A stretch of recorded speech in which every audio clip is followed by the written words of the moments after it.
So what if I told you that you are constantly blinking in and out of existence? No, really. That's the wild idea at the very heart of the book we're diving into today, Stalking the Wild Pendulum by Itzhak Bentov.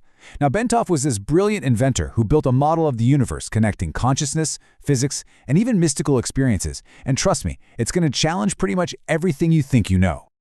And hey, don't just take my word for it. This quote from the book's cover really sets the stage perfectly. As we walk through Bentov's model, just prepare to have your idea of reality turned completely upside down. It's going to be a fun ride. All right, the first big idea you have to wrap your head around is a radical one. Bentov says the solid world you see around you, it isn't solid at all. He argues that at the most fundamental level, everything from the screen you're watching this on to your own thoughts is just a super complex pattern of vibration. You could almost think of it as a cosmic symphony. And this idea that everything is interconnected, it's everywhere in his work. He uses a super simple example, just flicking a light switch. Now, that tiny little action doesn't just happen in your room. It creates a magnetic field, a sound wave, even gravitational waves that ripple out, in theory, to the very edge of the universe. In his view, our smallest actions literally, physically, influence everything. Okay, so you might be thinking, if everything is just vibrating chaos, how do we get something that looks like a tree or a person? Well, Bentov points to this really cool phenomenon called standing waves. Imagine this. You vibrate a metal plate with sand on it. The sand doesn't just fly off randomly. No way. It actually forms these beautiful, intricate patterns. It settles in the quiet zones, the nodes. Bentov argues that reality is just like that sand. Order naturally emerges from all that underlying vibration. So now, let's bring all this down to a more human scale. Bentov's central metaphor for pretty much everything that oscillates, from a tiny atom to your own body, is the simple pendulum. And this is where things get really, really strange. We all learned how a pendulum works in school, right? It swings up, it reaches the very top of its arc, it stops for a split second, and then it swings back. Simple. At that one point of rest, its velocity is zero. But here's the quantum twist.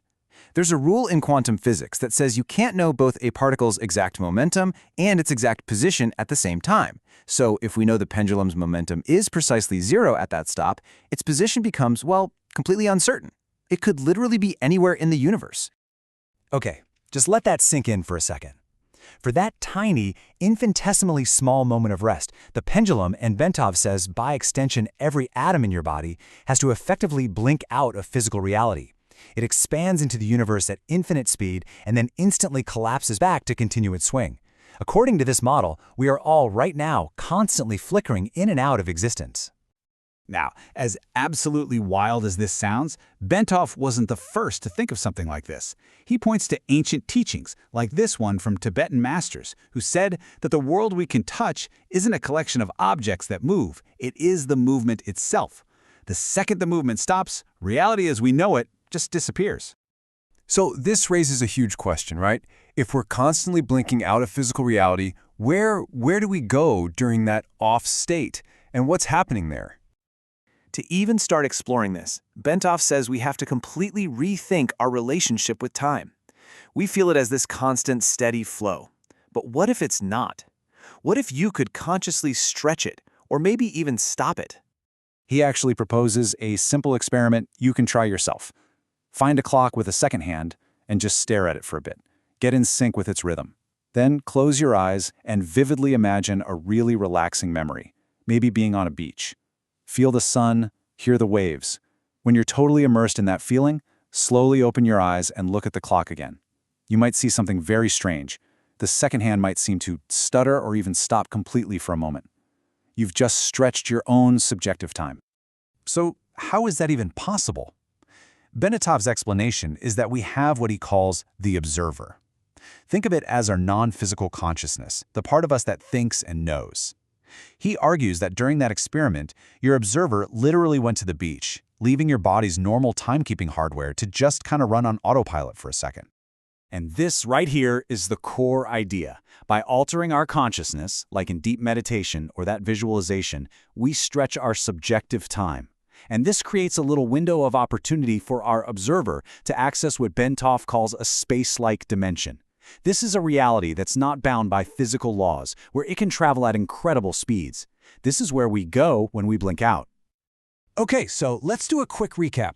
We're vibrating beings who flicker out of existence to explore a non-physical dimension. You with me? Good. Now let's zoom all the way out and see how Bentov applies this exact same logic to the entire universe. To understand his cosmic model, we need one more concept, the hologram, and Bentov explains it with a beautiful, simple analogy. Imagine dropping pebbles into a perfectly still pond. Each pebble creates ripples, right? Well, where those ripples cross and interact with each other, they create this really complex, messy-looking pattern. That pattern is called an interference pattern, and it's the key to, well, everything. Now here is the absolute magic. That messy interference pattern actually stores information. And the most incredible thing about a hologram is this. Information about the entire image is encoded in every single part of the pattern. You could literally break off a tiny piece of a holographic plate, shine a laser through it, and you'd still see the whole picture, just a little fuzzier. The whole is in every part. So here it is. Bentov's big, beautiful idea is that the universe itself is a hologram. He suggests that every single time our observer blinks out into that space-like dimension, it creates ripples. And those ripples interfere with the ripples of every other conscious being in the entire cosmos. And altogether, we co-create this vast cosmic interference pattern, a universal mind that contains all information that ever was or ever will be. So what does this cosmic system look like? Well, it's not an exploding balloon. Think more like a donut, or a torus if you want to get technical. Bentov visualizes matter erupting from a white hole at the center, flowing out and around the donut's surface, and then falling back into a black hole at the center, only to get recycled and reborn. It's a continuous, self-sustaining cosmic engine. Okay, I know. It's a huge, grand vision. So the natural question is, where are we in all of this? How do we fit inside this giant cosmic donut? Well, according to Bentov's model, everything we can possibly see, every star, every galaxy our telescopes can find, it's all just one tiny little eddy, one small bubble floating in this immense cosmic current. Our entire known universe is just a small part of a much, much grander cycle. So, what's the bottom line here? What does all of this imply? Well, it means that if the universe is a hologram, then all knowledge is encoded everywhere, and the key to accessing it is our own consciousness. It means we aren't just living in the universe, we are an essential part of its cycle of death and rebirth. We are, as Carl Sagan might say, the cosmos made conscious, driven by this deep evolutionary urge to understand itself. Ultimately, Bentov's model isn't just some abstract theory about the cosmos, it's an invitation. It reframes our inner world not as some isolated private space, but as a gateway to literally everything.